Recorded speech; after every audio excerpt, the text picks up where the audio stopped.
DC TechNest. Today, in day 30 of the 100 Days Verilog series, we are going to talk about combinational multipliers.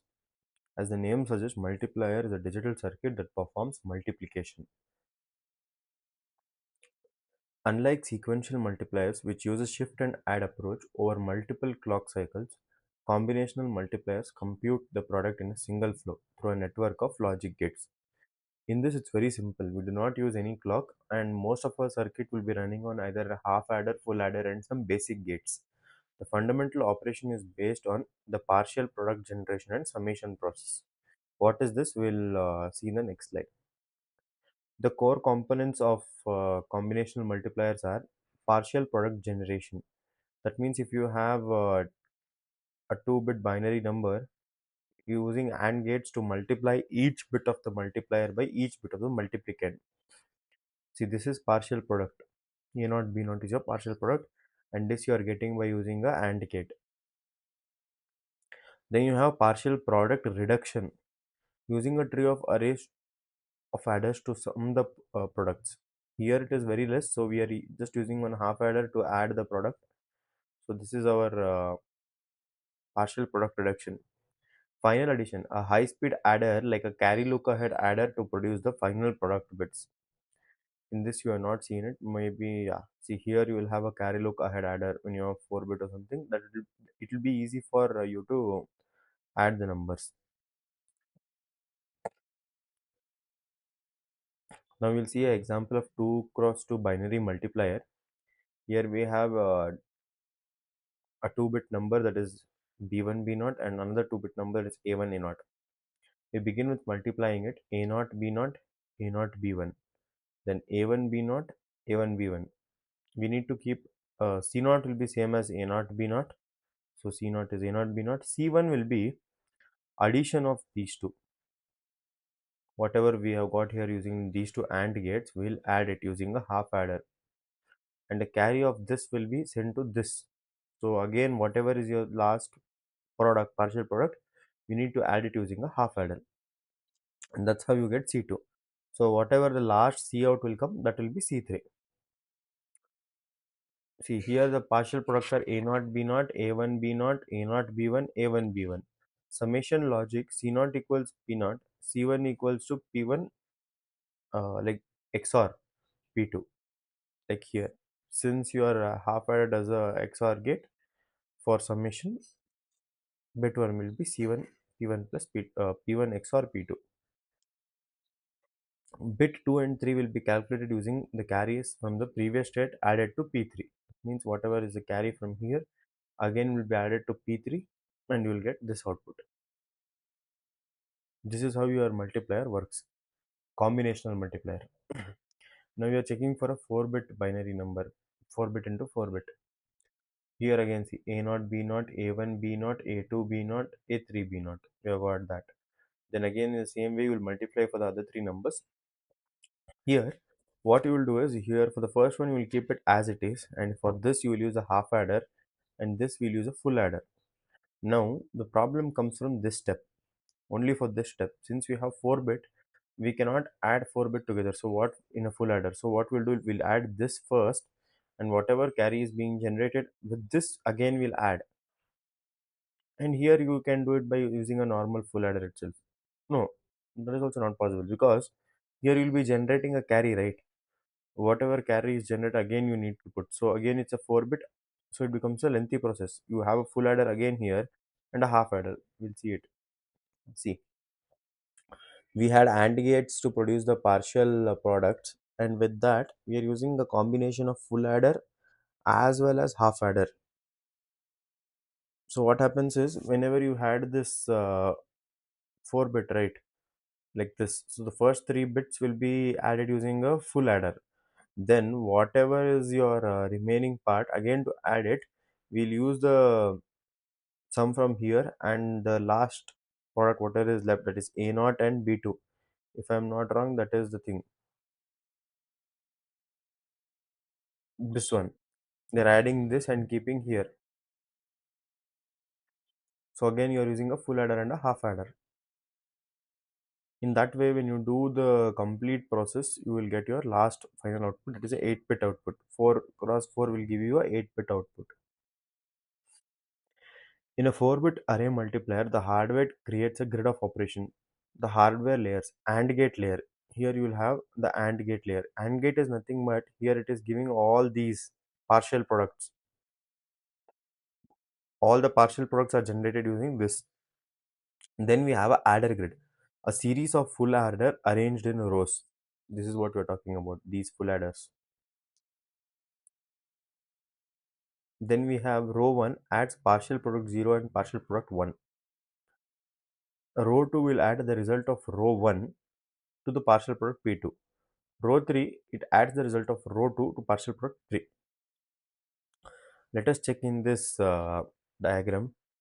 Here you have the first row A0 B0, A1 B0, A2 B0 and A3 B0. Once you have that, you know that whatever is your first bit will remain as it is. It will not change. Now you have B1. You should be knowing what I should add with. See, here you need to add A1 B0 and A0 B1. So you're using a half adder. So you get your P1. Now for your P2, you know that you want uh, the carry from this and this input. So in this way, you get these three inputs. One is from the carry of the half adder, and this is the input, and this. See this part. Once you are getting this, you are going to add this also. So you will get S2, and you will get a carry here. So when you continue this on a significant row by row, you will get final output, 8-bit output. The one thing that you have to note here is, since in this example, a carry from the bottom right, that means this carry is going from here to, then it is passing till the last stage, it must ripple all the way to the top left to compute the final most significant bit. This is why array multipliers are slower compared to tree based. Here, since we are doing a 4 cross 4 array multiplier, our delay is 0 power n. We'll understand what is this in the next slide. So what is 0 power n and why is it slow? It is a ripple effect. To understand 0 n, think of a ripple carry adder. So in the previous lecture, we discussed about a ripple carry adder where the carry had to pass from one full adder to another full adder, creating a lot of delay. Here also the same thing is happening. If you have a 4-bit adder, the carry from the first bit must ripple through 4 full adders before the final bit is correct. If you double the bits to 8-bit, the carry must ripple through 8 full adders. The delay time doubles when the number of bits doubles. And how is it applying to our array multiplier? We'll see. In a standard array multiplier, the partial products are added row by row. The path. The worst case delay happens when a single signal has to travel from top right corner, first partial product, all the way to the bottom left corner. What this means is, here, once you are doing this, you generate a carry. Again, this full adder is having a carry. So it has to come from this top right to bottom left corner to get the final output. So it is creating a lot of delay. If the bit width is n, the signal must pass through roughly n rows of adders. Correct, right? Here we are using a 4-bit thing. Your carry is starting from here.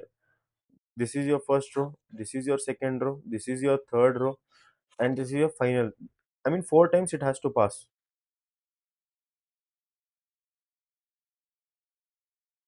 Okay.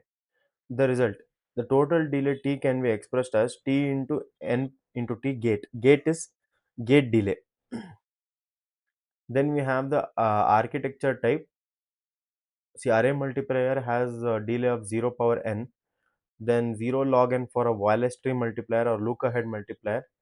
Delay is constant, it is a theoretical thing. It is not that we can see in real life. Here, delay is growing linearly. 64 bits is 64 units of delay. That's what we spoke about. Ripple carry adder and array multiplier, we get equal number of delays. But here, the delay grows logarithmically. So if you have 64 bits, you have 6 units of delay. Imagine a 64-bit multiplier. In a 0 and architecture, the signal travels to 64 levels of logic. In a 0 log n, the next Multiplier that we are going to talk about is a Wallace tree multiplier. Here we require only 6 levels of logic. This is why for modern processors we sacrifice area to move away from delay. To shift from 0 and delay, that is 64 units of delay to 6 units of delay, we have stopped using multipliers that are array multipliers and are using ripple carry adder. We are using new kind of adders, that is Wallace tree multipliers. For a 4 cross 4 Wallace tree multiplier, we don't add row by row. Instead, look at the columns. We add column by column. Column 1 only 1 bit, no addition needed. Column 2 2 bits, uses a half adder. Column 3 3 bits, uses a full adder to reduce them to 2 bits. Sum and carry. Final stage. Once every column has been reduced to no more than 2 bits, a carry propagate adder or a carry look ahead adder finishes this job. Let us see how it works. See, first we are adding all the products and we are just keeping the carry. Once the carry is being generated in the column 2 or the stage 2, we again add it with our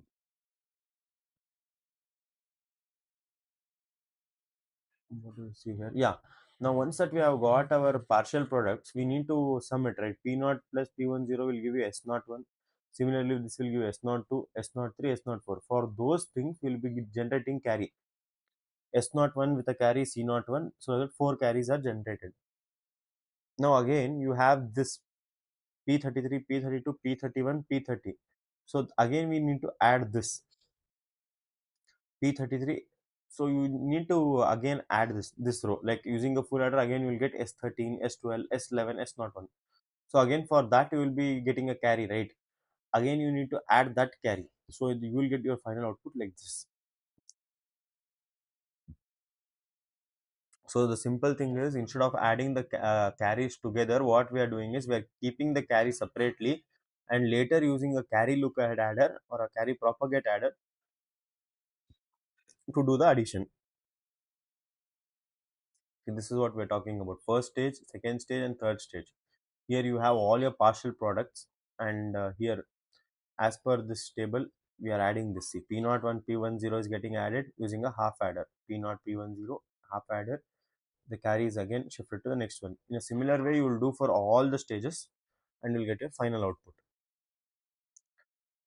Thank you. If you have any doubts, feel free to put it in the comment section. Now we'll be going towards the EDA playground to check how this works. For the first thing, let us see a 2 cross 2 binary multiplier. 1 minute.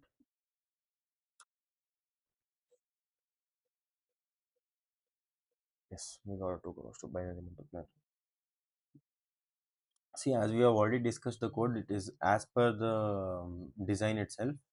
You can see the design for the 2 cross 2 multiplier here. Yeah, I have made sure that I have got my partial products. Once I have got my partial products, I have assigned whatever is my carry out everything. So my design is as simple as that. Whatever I have written here, the same thing I'll be writing for this also. Once you see this design, you will only understand. See, for some it is XOR, and for getting the final carry, it is a AND gate. And I've written a simple test bench where you should already be knowing how to do all this, because from the previous lectures itself you have been doing this. This is okay. Now that we have registered our inputs and our final output is wired, we have integer I and j. Why do we need integer I and j? Because instead of giving separate conditions, like, see what we have done here, we have given the test bench code separately. Like, I am giving the test cases, I'm not giving it randomly. I'm just telling this is my test case. You should give me the output. But here I'm not doing like that.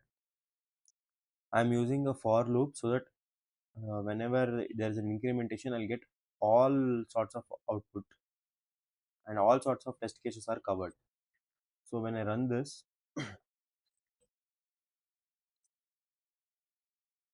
see, I got all my outputs. Similar way, wait. Open EP wave after run. Why did not the keyway open? Let me run it again. Yes. See, similar way I got the output also. 0 into 0 is 0, 0, 1, 0. Here all things will be 0, 1, 0 is 0. 1 into 1, 1, 1, 2, 2, 2, 1, 3, 3. So 2, 1, 2, 2 2 is 4, 2 3 is 6. In a similar way, I have got all the multiplier. This is a 2 cross 2 binary multiplier. Now that we have finished this, let us close this and we'll go towards 4 cross 4. Once you have done the 2 cross 2, 4 cross 4 becomes very easy. It is the same thing. You see the diagram and first you should instantiate your full adder and half adder because you will be using it multiple times, right? And you see the design here, and as per the design you just write your code. See, now that you have, there are 2 bits, you will use a half adder. Have I used this? Yes, I have used the half adder here. Next we require 2 full adders and again a half adder. In a similar way you will see the design and write your code as per the requirement. Let us see. Yeah, see here what we have done is I have got all the partial products. See, a with 4 bit b naught, that means all the cases will be covered. A with b naught, a1 with b naught, a2 with b naught, like that. So all 4 cross 4, I mean to cover this part will be covered. Totally all the 16 partial products will get covered in this. Now that this, see, here you have to be very careful when you're writing your wire.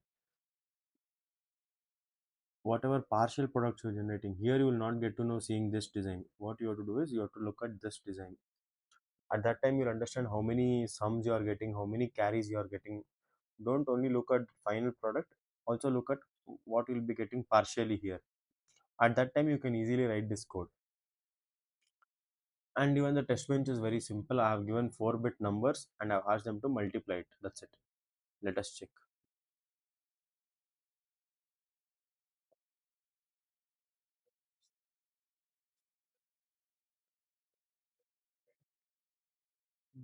I guess opening here. What is the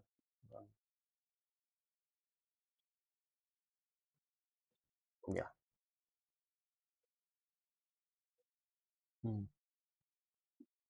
See, 3 3s are 9, 15 ones are 15. 15 into 15 is 225 and 12 into 5 is 60.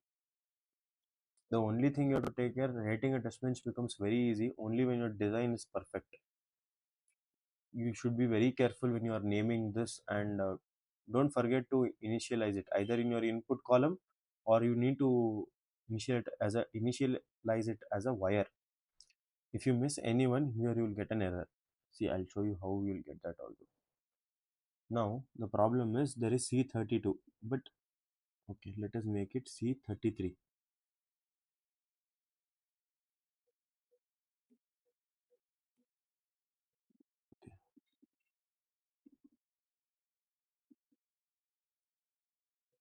Mhm.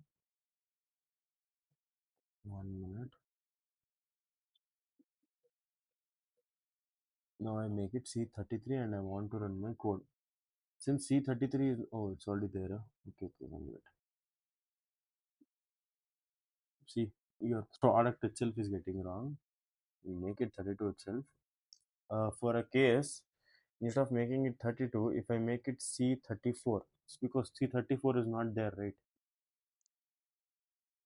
See how your output will change now. See, warning, because the thing is not seeing the C34. Design affected SV14. That means in the 14th line, what it is meaning to tell is in this module and full adder, half adder, this is not declared. See, implicit definition of wire C34 because C34 is not there.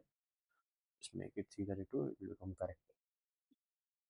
So be very careful when you do this naming, and everything is just instantiation. Once you have written your half adder and full adder code, everything is just about instantiating it.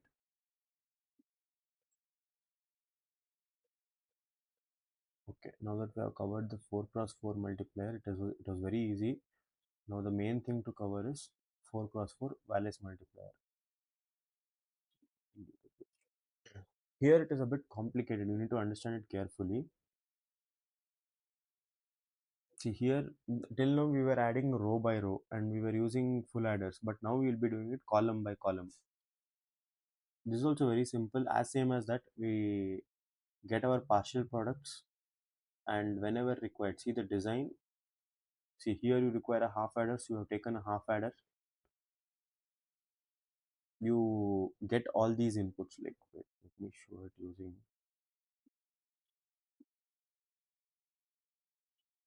See, for P naught and P1 naught, they have used this half adder. Then again they have used an half adder itself rather than using a full adder. They have completed the first stage of step. Then they have gone towards full adders here. This half adder thing they have finished, three half adders, because we are using it as a column, right? Then they have come to full adders. Then they have again taken half adders. You can see it here exactly. The first three are half adders. This part is done. Whatever they had to, they have completed it. Now we come to the second stage, that is we have three full adders. So we do all the three full adders. Then we have three again full adders. This part. Now we require one half adder and one full adder and another full adder. So the last output is like this. Once you see the diagram and you have known how to write this part, it is very easy. You just need to see the diagram, give your input. See, now for this input, this half adder, P1 naught and P naught 1 is the input, and you're obvious that C naught 1 and S naught 1 will be the carry. Same way I have written, right? See, I have told that for the first one it is P naught 1, P1 naught, and S11 and C11 will be my carry. I have just done the naming differently. I have started from S11. Nothing to worry about that. You can name it as per yourself, but be correct. Don't like see. Thing is, here when you're writing, you have to be very careful. If this is not named here, it can give an error. Implicit declaration. Now that you know how to write the design, the next part will be on how to write the test bench. Again, the test bench part is very simple. Here I have written a bit different type of code. It is very similar to the previous one. Here I have used integer ij itself, but another integer that I have mentioned is errors. So while doing the code, if by chance when you are testing for different test cases, your output, whatever expected output was there, it is not equal to the expected value. That means when I do I cross j and it is not equal to the output, that time what I'll do is I'll tell the display, like the log table, to show failed and it is not as per the expected value. Let me run and see if mine gets correct or not.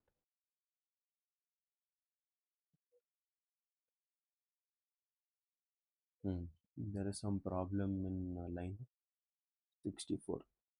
Just check what is that. 64 and 59. Some designs have been unit or and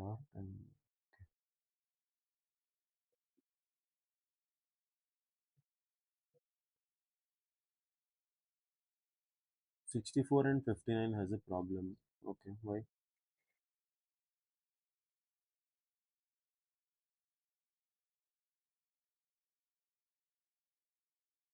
Let us run, save it and run it again. I don't see any problem here.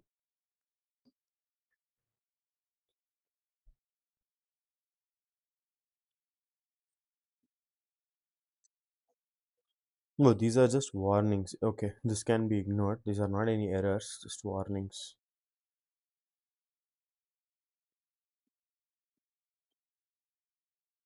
Zoom it a bit so that you can get, see here.